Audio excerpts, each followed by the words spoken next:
be the dimension about which we have the greatest anxiety, perhaps because it's the dimension into which we see with the least clarity.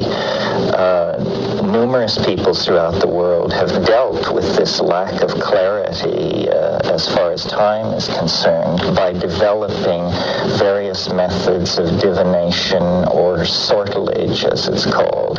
The Maya to this day practice sortilege of a very complicated sort in the highlands of Guatemala.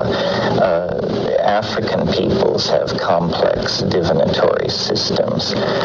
We don't have to even mention the enormous sales of the I Ching and Tarot decks and astrology products here in the United States. Yes, the I Ching's the divinatory system ni plus ultra. It seems to very early have captured the imagination of Western Orientalists James Legge and Richard Wilhelm.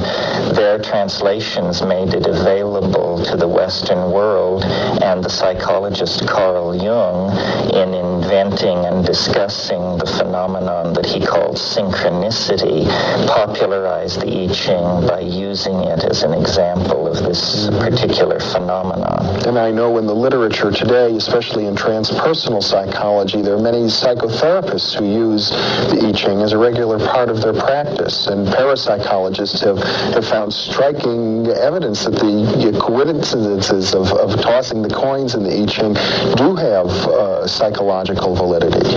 Yes, well, the thing which amazed me about the I Ching and caused me to become so deeply involved with it is this fact that it seems to work against all rational expectation.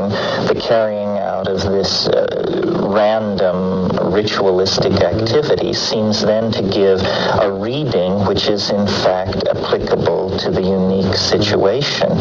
Now, Jung's explanation of this was what he called acausal connectedness or synchronicity. This was simply the idea that it was possible for there to be a coincidence of congruence between an internal state, a psychological state, and an exterior event. An obvious example of this would be you think of someone you haven't thought of